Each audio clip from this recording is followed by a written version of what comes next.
Welcome back, survivor. If you can hear this, it means you're still alive. This is Jack's Nightmares, and this is your next story. The alert hit my phone at 8:40 in the morning, right as I pulled into the municipal yard to clock in for emergency shifts.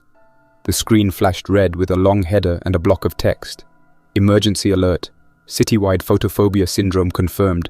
Shelter indoors. Lights off. I read it twice, then looked up at the row of metal halide yard lights humming over the parking lot. A tech from night crew leaned out of the door and waved me in. He had a cloth tied around his eyes like a blindfold, sloppy and crooked. He did not look like he was faking anything. He moved slow and kept one hand on the doorframe. I killed my engine and jogged in. Inside the yard office, the lights were already off. Someone taped cardboard over the windows. I could still see fine because daylight bled in at the seams. The whiteboard had a new column called Photophobia Teams. My name sat under Team 3 with 3 others. Lewis, a senior electrician who had been running night circuits for the downtown corridor. Jasmine, a building systems tech who usually babysat the courthouse boilers. And Mateo, a utility worker who could do a little of everything if you handed him a tool bag. The supervisor read from a printout and kept his voice low, which made no sense, but everyone else did the same. He said hospitals were flooded with people reporting stabbing eye pain, migraines, and sudden confusion when exposed to bright light. He said the virology update pointed to a new pathogen that accelerated replication when high-intensity light hit infected tissue through the eye. He said our job was to help black out the city without cutting power to critical systems. We would shut off streetlights, billboards, and exterior architectural lighting, then move to public buildings to tape windows and pull bulbs. He handed out cheap plastic safety goggles and rolls of aluminum foil. Wear the tinted lenses if you have to go into bright areas, he said. If you feel weird, back out. Do not stare into headlights or work lamps. Keep each stop to under 5 minutes. Hospitals are asking everyone to cut indoor light levels to the minimum. He pointed to a stack of municipal ID cards on the desk. If police stop you, show this and tell them you are with the blackout task force. There was a number on the back that routed to a city command post. He sent us to the yard garage to load ladders and breaker keys. The garage doors stood open, but the fixtures were off. It felt like late evening, even though it was barely 9. We packed 2 vans with ladders, spools of caution tape, and a pile of old moving blankets we had used last winter for exposed valves. On the workbench, someone had written, "Light bad," on a sheet of cardboard, and leaned it against a box of fluorescent lamps. No one laughed. Jasmine asked if any of us had symptoms. I said I felt fine. Lewis said his eyes had been sore the night before after staring at the new LED array on 5th Avenue, but he figured it was nothing. Mateo kept adjusting his goggles, even though we were inside a dark garage and the lenses were already tinted. We rolled out in 2 white vans with magnetic city seals slapped on the doors. The sky was clear. Sun bounced hard off every windshield and window.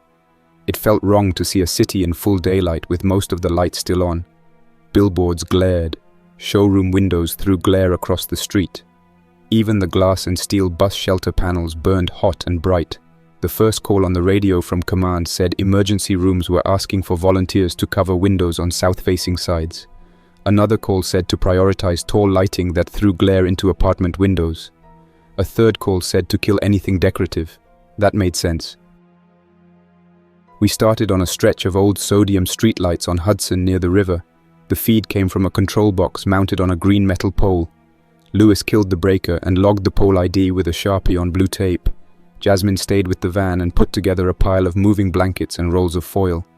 Mateo walked to each light and turned the photocell away from the sun so it would not auto-test on. That was a habit from normal nights. Today it felt like dealing with a dog that might bite if you looked at it wrong. I moved ahead to the next block and looked at the building across from us. The corner apartment had open blinds, probably because the tenant wanted the room bright. The room looked empty until a woman stepped into the window with her phone held out to take a picture of the street. She lowered the phone and looked into the sun, then jerked back and slammed the blinds so hard the slats bent. I put on my goggles and stayed focused on the work. We cut lights and logged IDs for an hour, then got pulled downtown by a call from the hospital. We were told to cover the south-facing windows in the ophthalmology wing. City Hall had sent a pallet of foil and painter's tape. We drove with the sun glaring off the hood. At a stoplight, a sedan in the next lane had a man in the driver's seat with a shirt pulled over his head, while a woman in the passenger seat gave directions. The light changed, and she shouted through the open window for him to go. He tapped the gas and crept forward with his head still under the shirt. It would have been funny any other day. Today it made sense. At the hospital loading dock, a nurse met us and waved us in with one hand while shielding her eyes with the other. She barely looked up. The hallway lights were already off. The emergency department was full of people wearing sunglasses, welding masks, and folded towels tied with shoelaces. The nurse pointed us to a service elevator and said, "Ophthalmology, 3rd floor. Glad you are here." The windows in the waiting room face south. People sit down and then stand up screaming. We put tape across the chairs, but they keep sitting. If you can get those windows covered, do it fast. Her voice was flat and professional, which is how you talk when you have too much to do. We rode the elevator up with our arms full of foil rolls and tape. The waiting room lights were off. The sun poured through a wall of glass that ran the length of the hallway. People sat hunched in chairs with jackets over their heads. A man in scrubs with a badge that said, "Ophthalmology Fellow," stood by the nurse's desk with a clipboard, eyes red, voice hoarse. "Can you cover this whole wall?" he asked. "The lab thinks the pathogen replicates faster when light hits the retina. It is not seasonal affective stuff or seasonal allergies. The sickest people spent time under bright light in the last 24 hours. We do not have enough eye shields to go around. Please get this wall covered." We started with the top panes. Lewis and I pulled a ladder under the first window, and he went up while I fed him sheets of foil. Mateo tore strips of blue tape and handed them up. Jasmine worked from the far end with a nurse and a security guard. We worked fast and sloppy because neat corners did not matter. The sound of foil crackling and tape ripping filled the hallway. When we finished the first bay, the difference was immediate. The room felt calmer. The line of people at the desk settled. The fellow scrubbed his eyes with the heel of his hand and said, "Better, keep going." By noon, the local news had pushed out a special broadcast. Phones pinged with a revised guidance. Avoid bright direct light. Dim indoor lighting. Use low-watt bulbs. Wear tinted lenses if you must go outside. Emergency rooms are for severe cases. For mild symptoms, shield eyes and rest.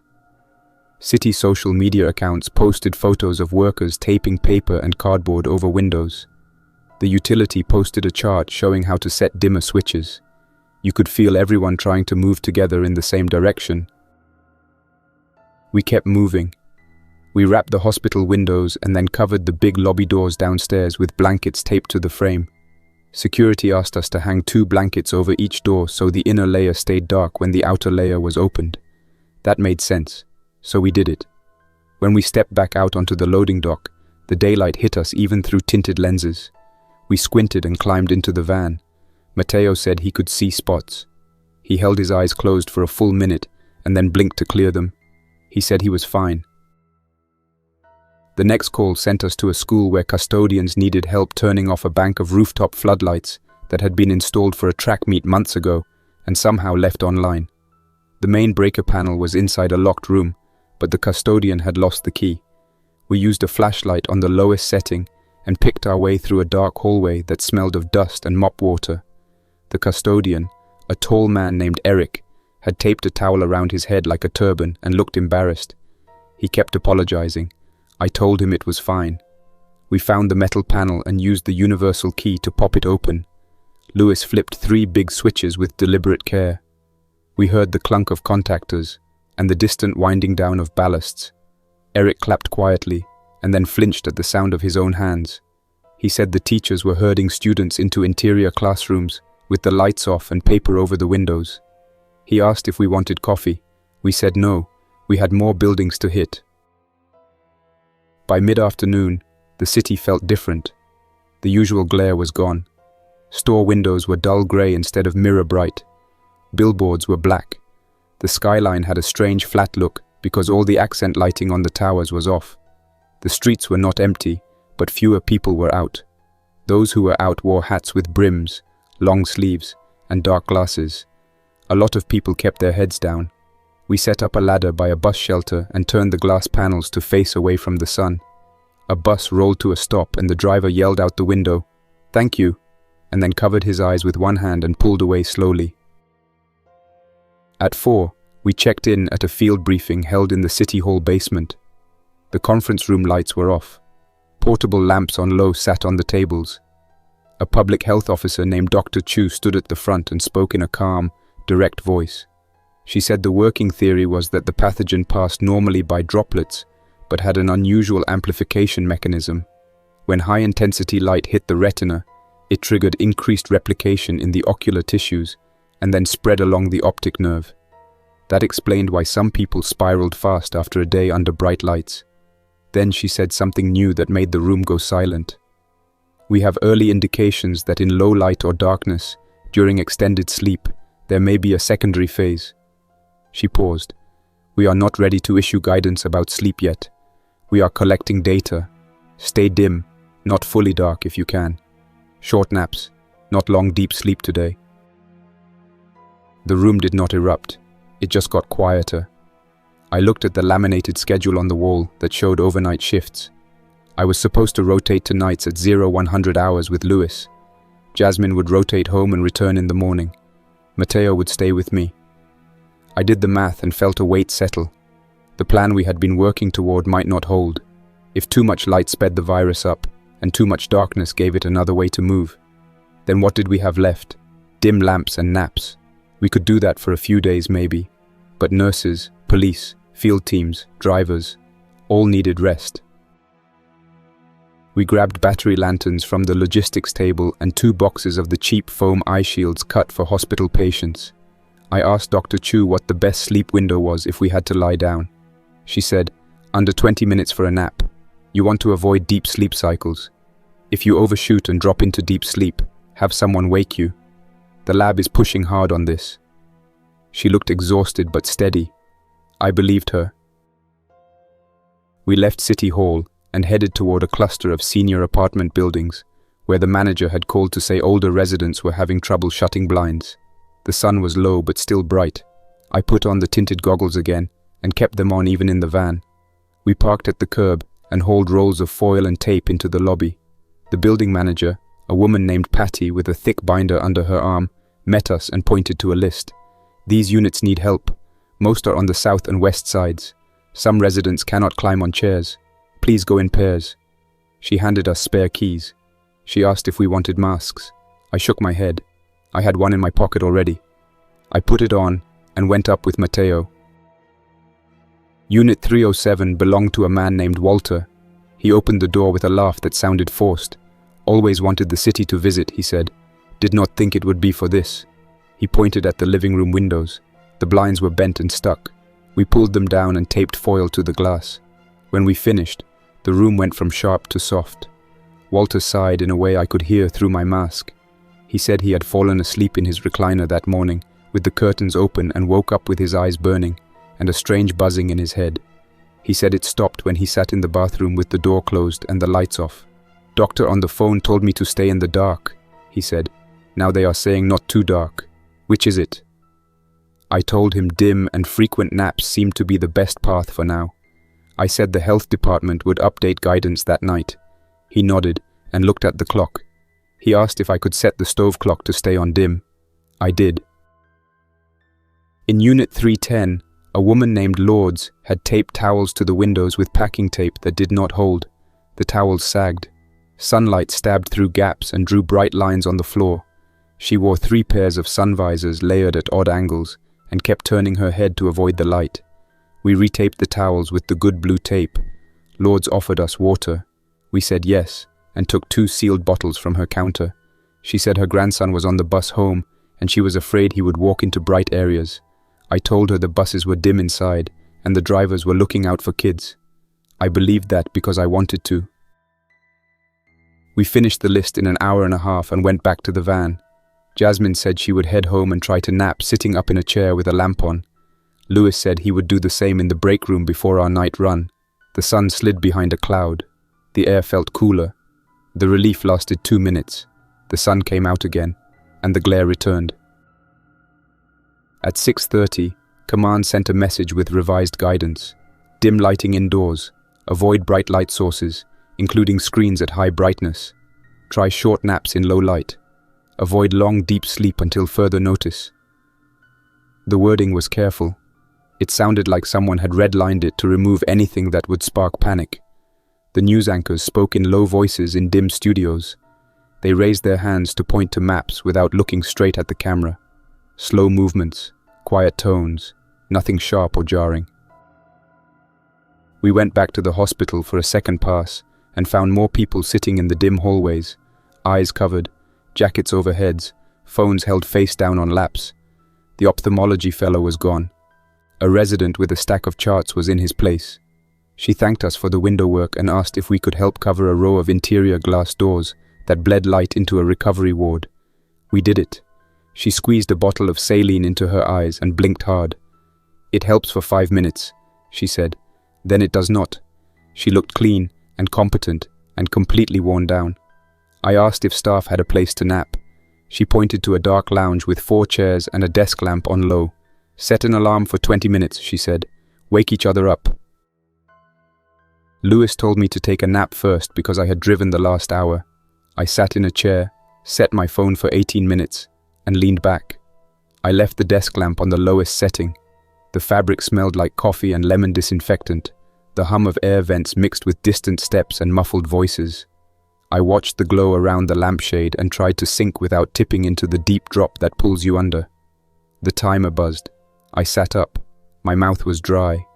I stood and walked to the sink and drank a paper cup of water. I felt steady. I woke Lewis and told him to sit down. He did. He put his hat over his eyes. I set the timer for him and stood by the door so I could see anyone coming in. When the timer went off for him, he did not move. I tapped his shoulder. He jerked and inhaled hard and then swore under his breath.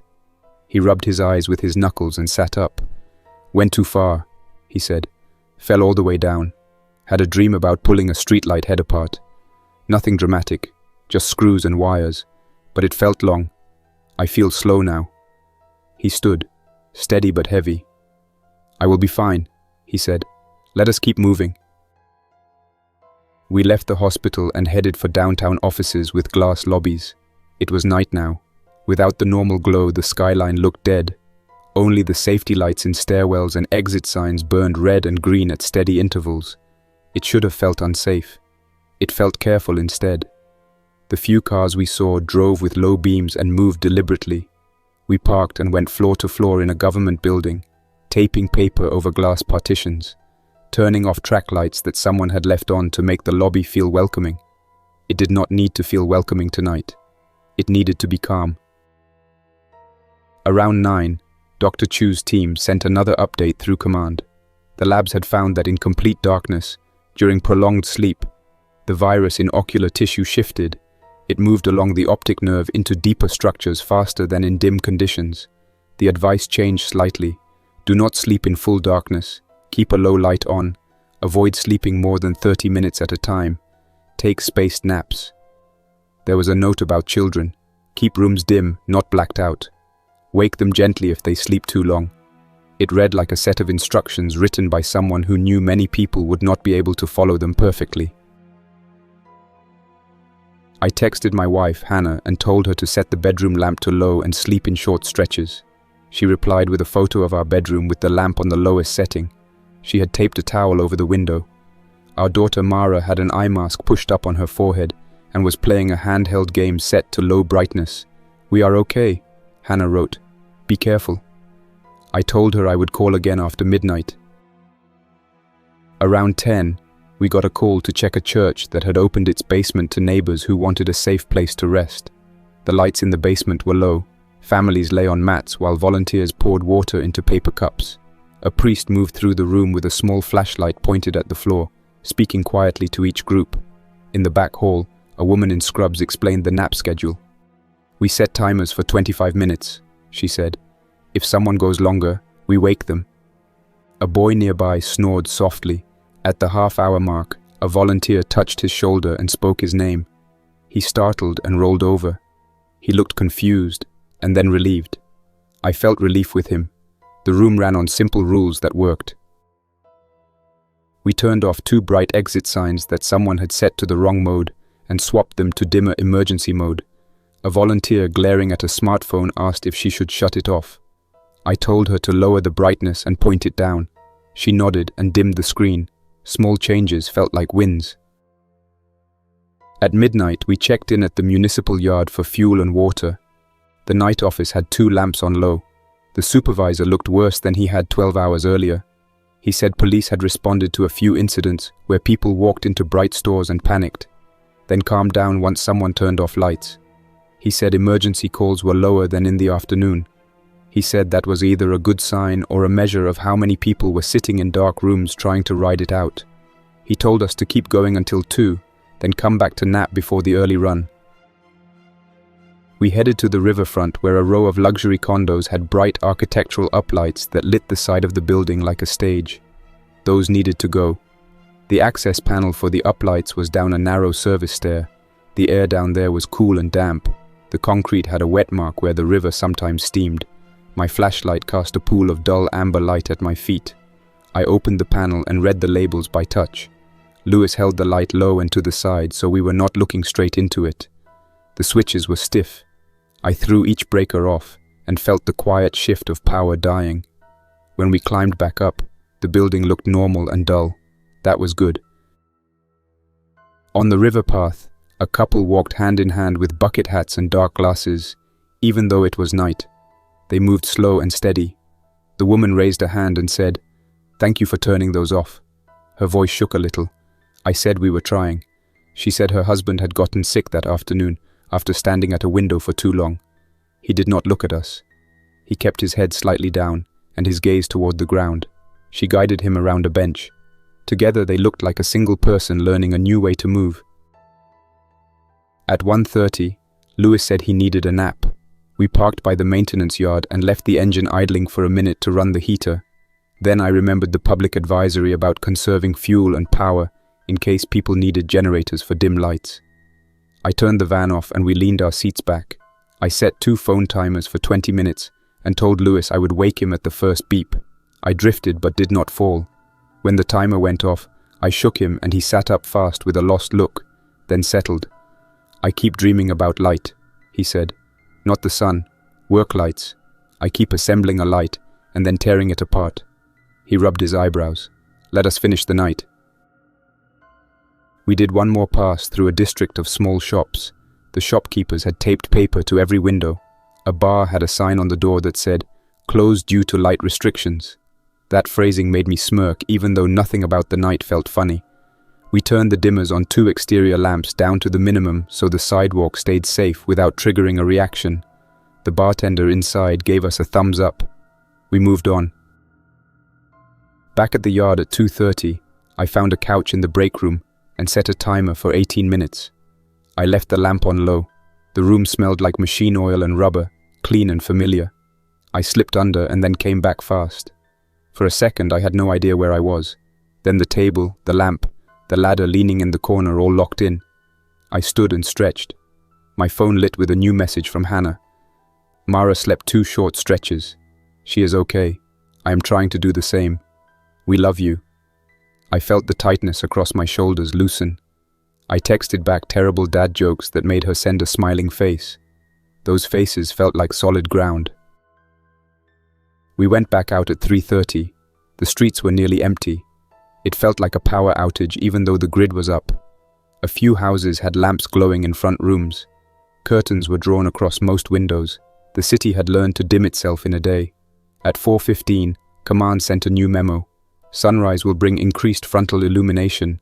Please check east-facing windows in critical facilities before 6. We marked the list. Hospital east wings, firehouse dorms, the jail intake area, the courthouse holding cell block, the school shelter's east hallway. It was a lot. We started at the jail because the architect had installed a glass wall along the east ramp for a modern look, and no one wanted a scene when the light hit. The jail sergeant met us at a service door with his cap pulled low. He kept his head tilted down while he talked. "Everything is quiet," he said. "Intake is minimal. We have posted notes for officers to dim flashlights and avoid shining lights in faces. We did not think we would ever give that instruction. Come on." He led us to the east wall and watched us tape foil strips over seam lines where the sun tended to sneak in. He asked if we had heard the part about sleep. I said yes. He said half his squad had kids at home and the other half had parents. His voice went flat. He said every decision since morning had felt wrong in a new way. He stood there while we worked and kept his eyes on the floor. At the firehouse, we taped butcher paper over dorm windows and helped a firefighter named Ortiz rig a stand for a single lamp set to the lowest setting in the center of the room. He pointed at the cots. "We are going to nap in shifts," he said. 15 on, then up. We will see if it works. Keep a watch. Wake each other if someone dips too hard." He had a small timer clipped to his belt. It ticked quietly. Small sounds carried in the dim. By the time we reached the school shelter again, a grey band showed on the horizon. Volunteers moved through the hall, waking people on a schedule. The priest stood near the door with a clipboard. He checked names, then checked again like he did not trust his own eyes. He asked if it was okay to open the door a crack to get fresh air. I told him to wait until sun was higher, or at least to hang a second blanket inside the door before opening it so the light would bounce twice. He nodded, made a note, then went to find another blanket. I liked him for asking. At 6, sunrise broke. The east sides of buildings flared for a minute before the city absorbed the light. A few people called command to report strong reactions when direct sun hit uncovered windows. Those messages dropped off after we worked through the list. By 8, the city looked calmer than it had the day before. Streetlights were off, projectors were off, windows were taped. People moved in a deliberate way that made sense if light was a trigger. I dared to think we had it under control.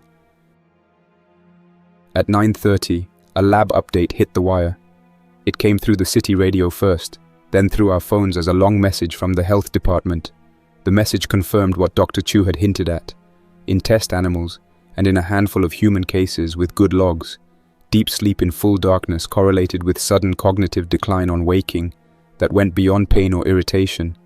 The virus moved inward along the optic nerve and found a new pace in the dark. The wording did not say how many cases. It said, present in a subset. It said, do not panic. It said, dim light during sleep is protective. It said, we will update again at 1300 hours. I did not panic. I adjusted. I drank water. I ate the protein bar I had forgotten in my vest pocket. It tasted like dust and sugar. I asked Lewis if he felt okay. He said yes, but his eyes were red and he blinked a lot. I offered him saline drops from the hospital. He put 2 drops in each eye and said it felt better for a minute. Mateo looked pale and quiet. He said he wanted to go home for an hour to check on his aunt. The supervisor said yes and gave him a time to meet up later. There were no heroes in this, just people doing shifts. I checked my own schedule. I had been awake too long. I needed a nap, or I would start to make mistakes. I told Lewis to head to the courthouse to help Jasmine tackle a long wall of old decorative lamps that had old school controls buried in a closet. I would meet him in an hour. I drove home through a city that felt dim, but not sick. People walked dogs with hats and sunglasses. A man stood outside a grocery store holding a sign that said, low light inside, enter slow. He had covered the sign in broad clear tape so the letters did not smear. At home, Hannah had the living room lamp on low and the curtains taped. Mara looked up from a puzzle on the coffee table and grinned. She wore tinted swim goggles because the stores were out of proper eye shields. She said they worked fine. She said she could see the puzzle and her book, and that was enough. Hannah had taped a towel over the front door window and a cut-up black trash bag over the side light. The place looked patched but calm. I set my bag down and took off my shoes. We sat on the couch close together without talking for a full minute. Sitting was the best thing I had done all day. I told Hannah about the hospital windows and the church basement and the firehouse nap plan. She told me about the morning check-in at school. Parents had staggered drop-offs so the hallways stayed quiet and dim. The kids moved to interior rooms. Teachers spoke softly. She said the kids were brave. Then she said a teacher had fallen asleep in a storage room by accident and woke up confused and angry, then burst into tears when the principal turned a lamp on. The teacher had been kind and soft-spoken for years. The principal walked her out under a towel like it was a rainstorm. Hannah's voice thinned when she said that. I put a hand on her knee and kept it there. I needed sleep. I did not want to do it. Hannah set the bedroom lamp too low. I sat on the edge of the bed and set my phone timer for 25 minutes. I asked her to wake me if I rolled over past that. She said she would. I lay back and stared at the ceiling where the low lamp made a soft circle. The house made small sounds. The neighbor's dog barked once and stopped. I breathed slow and even. I did not want the drop, but I needed it. The timer went off. I opened my eyes and did not move. I took inventory.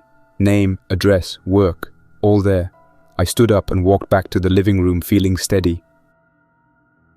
The 1300 hours update from Dr. Chu came in right on time. She spoke in a recorded video sent to city phones and posted on the emergency page. She stood in a dim hallway with a desk lamp on the floor beside her. She said the lab had confirmed that bright light exposure in the previous 24 hours increased severity of symptoms. She also said darkness during prolonged sleep correlated with sudden deep cognitive changes on waking. She called it an accelerated inward progression. She said, dim, not dark, short naps, use a low bedside lamp, avoid exposure to direct sun and bright artificial light, cover windows with foil or heavy cloth. If you experience severe changes on waking, seek care. She added one more piece of guidance.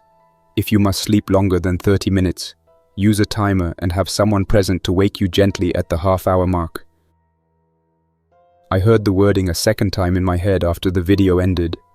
Dim, not dark, short naps, lamp on. It was simple. It was also the opposite of every normal rule for sleeping. Mara rolled her eyes and said, "So no normal bedtime?" Hannah laughed without humor and said, "For a little while, yes." We put a low lamp in her room and taped the edges of the blackout curtain so no bright bands would sneak around the sides at sunrise. We left the door open. She read a book while lying on top of the covers. We told her that was okay. I went back to work. The afternoon passed in a routine of small fixes. We taped windows in police substations. We taped paper over bright vending machine displays. We unplugged decorative lobby lamps with clear glass shades and no dimmers because the bulbs were painfully bright even at night. In a hotel, a manager asked us to remove bulbs from 2-story chandeliers so the front desk could skip the ladder work. We said no because we did not have safety harnesses for those heights. We suggested turning off the breaker and moving a couple low lamps to the desk. He agreed and found 2 lamps in storage, small solutions stacked up. At 4, a delivery of tinted shields arrived at the yard and went out to community centers. Hannah texted that she got 2 for the house from a neighbor. She sent a picture of Mara wearing one over her swim goggles for double protection. It made me laugh. Then she sent a picture of the kitchen with the window covered in foil, except for a small square near the top, where she had taped wax paper to let in a little diffuse light. It looked smart and safe. I told her so. At 5, the city posted a map showing darkened corridors for pedestrians. It looked like a quiet version of a parade route. People could move along shaded streets with low light from mounted lamps. Volunteers stood at corners in orange vests with tinted visors to guide elders across. We drove past one of those corners and saw a grandmother and a girl waiting for the walk signal. The volunteer pressed the button and held his hand up to block a beam of sun reflecting off a passing truck until the truck turned. He had thought of a detail that mattered. He did not make a big deal of it. He just did it. On the second night, the city felt more efficient. The skyline was dark without looking dead. Apartment windows had small lamps glowing at the edges. The river path had small solar lights set to the lowest setting every 10 yards. Families moved in groups of 2 or 3, steady, no rushing. Police cars rolled slow with light bars off. The drivers wore tinted lenses and kept one hand on the wheel and one hand near the radio. The radios were turned down. I could hear the steady rise and fall of voices without any harsh bursts. At 9, we were called back to the hospital. The ophthalmology wing had a new set of cases. The fellow with the hoarse voice from the first day stood at the desk again. He looked worse. He told us there had been a string of patients who had gone home, blacked out rooms fully, slept long, and returned in a confused state with difficulty following instructions. None had permanent loss yet. That was the word he used. Yet. He said families had started setting timers for naps. He said the staff had posted signs in big font on every floor that said, "Dim light, short naps." He said he was going to write those words on his own hand. He took a pen and did it. He wrote slow in block letters on his skin. I copied him and wrote the same words on my wrist. Around 10, an incident in the parking lot shook me in a quiet way. A man came out of the emergency department with a towel over his head and moved toward a rideshare car with its headlights on bright. His wife waved and shouted for the driver to dim the lights. The driver did not hear over the engine and the wind. He looked up when the man recoiled and put his hands out. The driver cut the lights and the wife guided her husband into the back seat. No one yelled. No one acted wild. It all shifted from tense to normal in seconds because one small thing changed. That was the whole night. Changed the small things. Around midnight, I hit a wall and needed a nap. We found a quiet room on the second floor with a lamp on low. I set the timer for 22 minutes and put my phone in my vest pocket so I would feel the vibration. I fell into a shallow drift and came back up before the sound. I checked the time. 20 minutes. 2 remained. I lay still and stared at the lampshade. My mind started to spin on the same track as before. Dim, not dark. Short, not long. The alarm buzzed. I stood. I felt okay. Lewis took the chair after me. He set his timer for 25 minutes. Even though I told him 20 felt safer, he said he needed the extra 5. I did not argue. He fell asleep fast. His face softened. His mouth fell open slightly. I watched the timer tick down to 0 and buzz. He did not move. I said his name. No response. I touched his shoulder. He flinched, then stared straight ahead. His pupils looked wider than the room called for. He blinked slow. I said his name again. He frowned, stood and said, "Which panel are we doing?" He walked toward the door with the purposeful stride of a man on a specific task. The problem was, he walked toward the wrong direction. The panel we had come to service was downstairs. He headed up. I stepped in front of him and put my hands up. "Wrong way," I said. He blinked at me like I was a stranger asking for money. Then he nodded, patted his pockets, and laughed lightly. "Long day," he said. He smiled. The smile did not reach his eyes. We went downstairs together. For the rest of the night, I kept my naps under 20 minutes. I did not try to test the edge. My mind kept wanting to poke at the boundary. I kept telling it no. There was nothing brave in going longer. On the third morning, the city sent out a public schedule for rolling blackouts. Not to cut power, but to cut light. At set times, whole districts dimmed interior lights to the minimum and kept exterior lights off. It had the feel of a wartime pamphlet even though no one used that word. People posted photos of living rooms with single lamps on, curtains taped, families sitting on rugs with board games. There was humor. Pictures of homemade foil hats for pets with captions about cooperative cats. The tone stayed careful. Short naps started to grind people down. That was obvious. The school posted shorter hours. The city shortened shifts across departments and added more crews so each person could take more breaks. The hospital opened a nap room with timed chairs that rocked you awake at 20 minutes. A nurse demonstrated how the chairs worked by sitting in one and letting it tip her forward gently at the mark. She stood groggy but smiling. People clapped. The clapping sounded strange in a dim room. At noon, I was sent to a block of apartment towers on the east side, where a cluster of calls had come in about people waking confused. We took the freight elevator up with rolls of foil and went door to door with the building manager.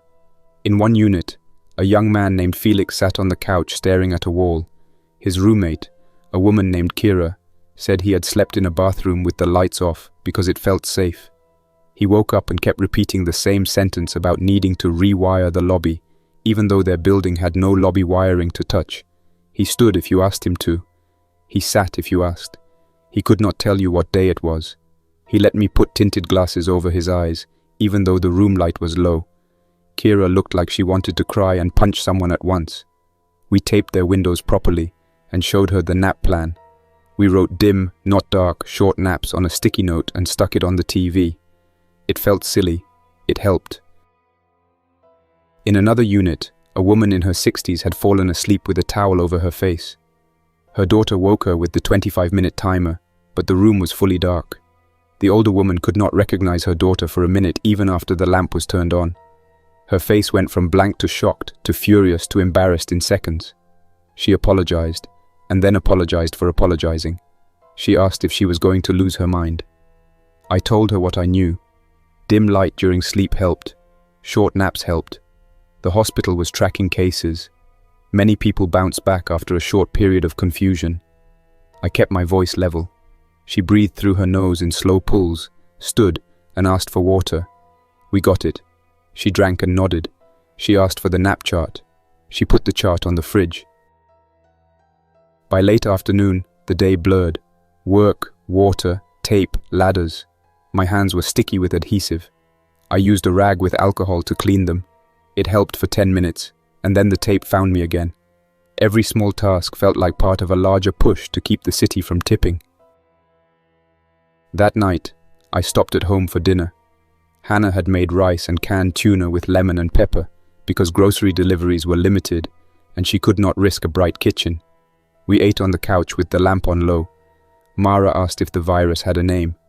I said people were calling it photophobia syndrome for now, which was not a real virus name, just a description. She asked if that meant it hated light. I said it meant light made it act worse. She said that was a weird virus. I agreed. After dinner, I took a shower in dim light. The water felt normal. The bathroom felt smaller. I brushed my teeth and looked at my reflection. My eyes were red, but not as red as some of the people I had seen. I put in saline drops. It stung a little and then soothed. I stood in the hall and looked at my family. I did not want to leave the house again that night. I put on my boots and left anyway. The fourth day was the quietest and the most dangerous. The city had adapted. Windows were covered. Lights were dim. People had nap routines. The problem was that adaptation gave everyone a sense of safety that was fragile. I could feel it in myself. I almost slept too long twice. The timer saved me, not discipline. Each time I woke, there was a few seconds where I wanted to close my eyes again and go back. I forced myself upright and drank water. Short naps left edges on everything. A call came at noon from a nursing home. The staff needed help covering a solarium roof made of glass panels. The solarium had become a problem because small bright leaks stayed around the edges. The maintenance man, a kind heavyset guy named Ron, met us with a ladder and a bucket of clamps. He had rigged black landscape fabric across the lower half. We helped him clip heavy cloth to the upper beams. The residents watched from the doorway with tinted shields and soft blankets around their shoulders. One woman asked if the birds would be sad without light. I told her birds had other places to go. She nodded. In the afternoon, Dr. Chu held a short press briefing. She looked more worn than before. She read a statement. The virus had a dual-phase behavior, light-driven amplification in the eyes, and dark-driven progression inward during prolonged sleep. Short naps in dim light appeared to slow both pathways. Severe cases occurred either after long exposure to very bright light or after long sleep in full darkness. She thanked electric crews, hospital staff, volunteers, and families for adapting so quickly. She said the next 72 hours would be critical. She did not make promises. She did not ask for calm. She asked for attention to small details. My respect for her grew by another inch. In the evening, the city did a test of the rolling dim schedule, and it worked cleanly. Blocks went dim in sequence. A guy on a corner adjusted a lamp with a long pole instead of climbing a ladder. He gave me a look that said, "We are learning." I nodded back. That night, the trouble found me in a single decision that I did not recognize as dangerous until later. I came home at 9 and found the house quiet. Hannah had put Mara to bed with a low lamp on and a timer set for 25 minutes. She sat in the living room reading printed pages because screens made her eyes ache. She said, "You should sleep." I will wake you in 25. I said I would sleep in the bedroom because the couch hurt my back the night before. She said okay and reset the timer. I walked into the bedroom, looked at the lamp and thought, I will save the bulb. I turned it off. It was a small choice. It felt sensible. I lay down. I dreamt fast. Not images exactly. Tasks, coiling cords, checking bulbs, looking for a panel key. Assembled and disassembled work that had no weight and no end. When Hannah touched my shoulder, I woke angry and did not understand why. The room felt wrong, as if someone had moved the bed. The alarm's chime faded. The lamp was off. I felt a cold pressure behind my eyes. Not pain, not a sensation I could name. It was more like a room you do not want to enter, visible through a doorway. Hannah said my name. I could not remember her name for a second. That scared her before it scared me. She kept her voice level and said, "Light on, sit up." She clicked the lamp to low. The dim circle changed the room. I sat and blinked until the faces lined up with names. I apologized. She started to cry, and then laughed at herself for crying. "Lamp stays on," she said. "No more saving bulbs." I agreed. I felt like someone who had been caught wandering down a wrong hallway. The next day, I wore the words on my wrist like a safety rail. Dim, not dark. Short naps. I showed the scribble to anyone who looked shaky. It felt childish and practical at once. A young guy on a loading dock showed me his own version. The same words pinned to his sleeve with a safety pin. He said his mum made it for him when he left for work. He said he felt silly at first and now he did not care. He tapped the words like they were a badge and went back to moving boxes under a single weak bulb. The city learned slowly but learned. Stores put baskets of tinted shields near entrances. Security guards motioned to customers to pause and let eyes adjust. Kids wore bill caps indoors. The chatter online shifted from fear to practical tips. Use wax paper under foil to give a little diffuse light. Use low-lumen nightlights instead of candles. Set timers that vibrate, not just ring, to wake deep sleepers. Make tea before dimming the kitchen. People started to sound like neighbors again. There were still bad calls. A downtown office manager fell asleep under a desk with his jacket over his head and woke in a rage that sent him running down a hallway where a co-worker caught him and sat him against a wall under a desk lamp until he knew where he was. A bus driver forgot to dim the interior lights at a stop, and 3 passengers got off blinking and swearing. A family blacked out a bedroom and set a timer for their elderly father, then could not wake him at 30 minutes and felt the bottom drop out until a paramedic arrived and used a pen light and a calm voice to bring him up enough to sit on the edge of the bed and speak his daughter's name. Each of those stories spread fast, but each one had a fix in it. That mattered. On the 7th day, Dr. Chu announced that the lab had a candidate antiviral eye drop that might slow replication in the retina. It was old tech repurposed. The words were cautious and made no promises. The city posted sign-up forms for clinical volunteers, with strict criteria and consent language that read like it had been proofed by 10 lawyers. People lined up anyway. The line outside the clinic was quiet and orderly. Staff moved down the line with clipboards and a small lamp on a cart so people could read. I kept working. I slept in short pulses. I kept the lamp on. My mind got used to it. I did not like it. I accepted it. The big fear had receded for me and been replaced by hundreds of very small fears that acted as reminders. Do not forget the timer. Do not stand under bright skylights. Do not park facing east. Do not stare into your phone in a dark room. Do not argue about the small stuff, because small stuff is where the virus hides. I found that if I stuck to those small rules, the big fear stayed manageable. 2 weeks in, the city felt different but functional. Offices ran half-staff. Schools did short days. The streets had a twilight quality even at noon because most glass stayed covered. The river looked grey where it used to spit back sunlight. It made some people sad. When Mara asked if we would ever take down the foil, I said yes. Not today, but yes. Saying it out loud helped. Then came the night that explained what the lab had been trying to warn us about, and it came through my own stupid pride. We had made it this far without mistakes that stuck. I started to think I had figured out my limits. On a late shift, I sat in the hospital lounge with the lamp on low and told myself I would try a standard 40-minute sleep so I could clear the fog in one go. A real sleep with more than one shallow layer. I convinced myself that my eyes were fine and my brain was fine and I had earned it. I turned the lamp off. I lay down. I set the timer for 40. I shut my eyes. What happened next is hard to describe without using words I promised I would not use. The room did not go away. It drained. Details slid off the table of my mind. The timer buzzed. My hand moved to silence it. I did not register the cue. The lamp stayed off.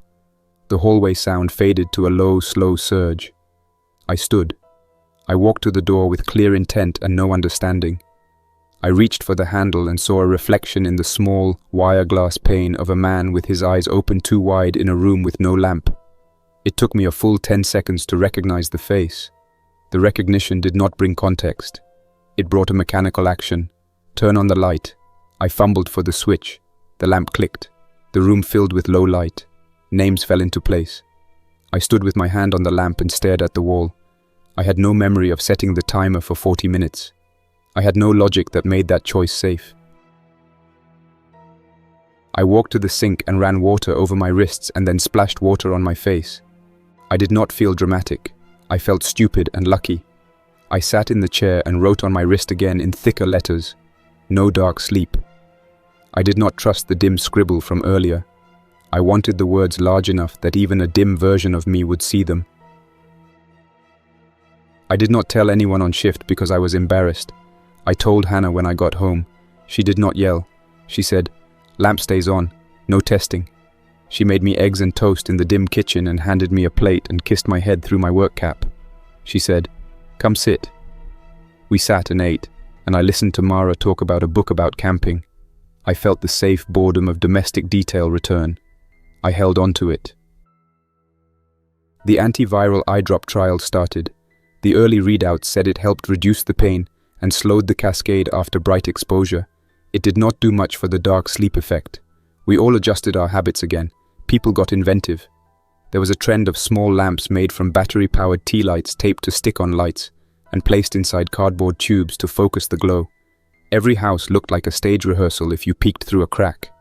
The city had turned into a dim machine that ran on care and timers.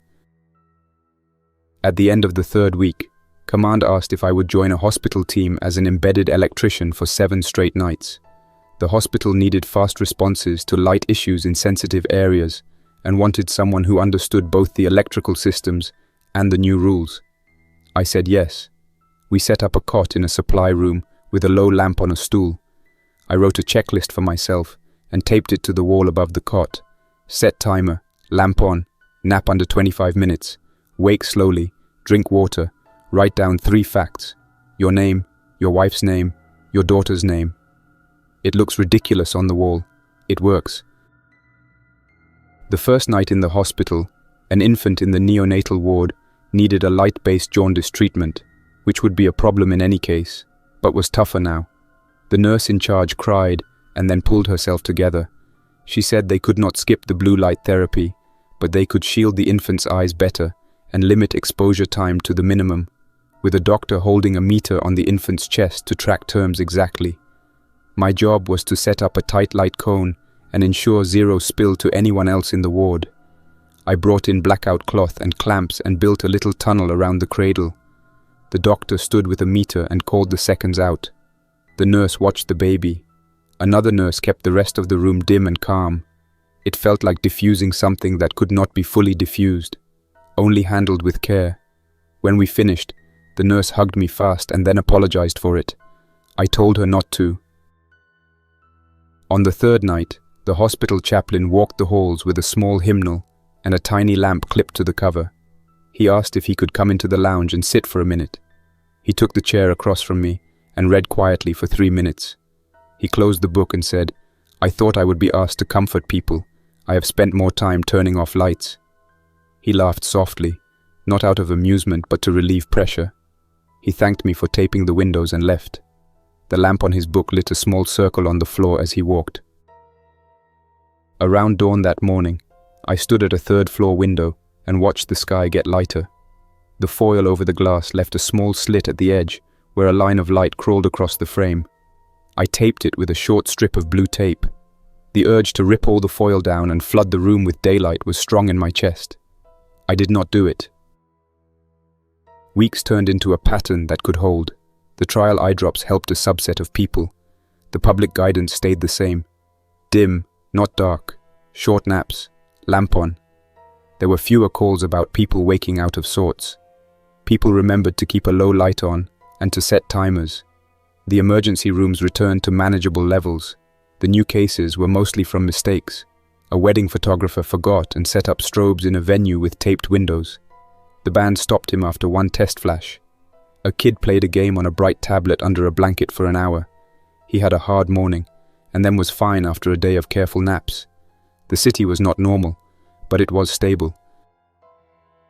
The twist that the lab had predicted continued to show up in smaller numbers. A man fell asleep in full darkness and woke wrong. A woman deep in a windowless storage area fell asleep on lunch and woke confused. Each case reinforced the rule. Each one felt avoidable and also understandable. People are tired. People are used to the dark meaning safe.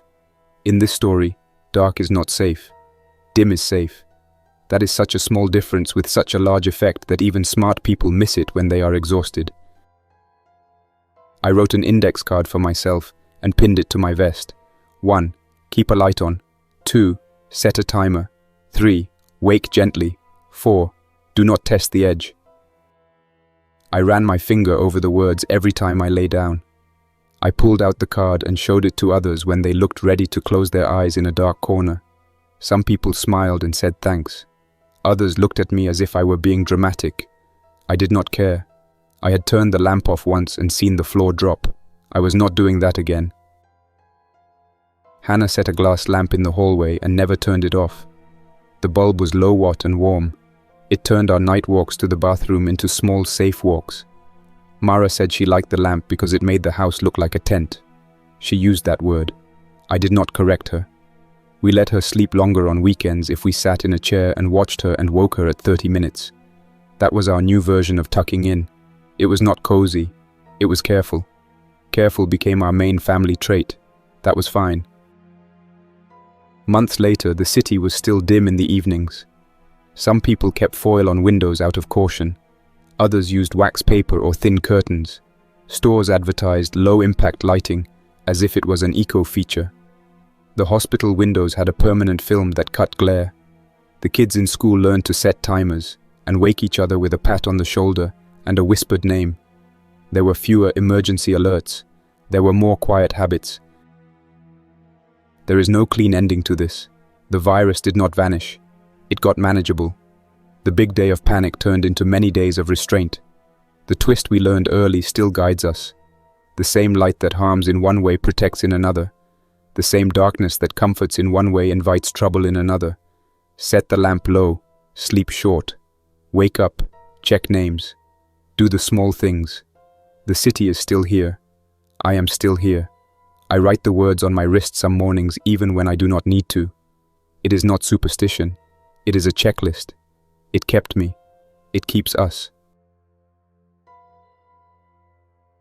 That's all for now, survivor.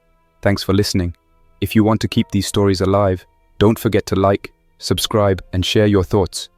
And a huge thank you to everyone supporting this channel with extra memberships, especially Carlos Herrera, Luca Mod, Jaydala, The Great Anywho. Thanks. Also drop a comment and let me know what story you want to hear next. Jack's Nightmares signing off.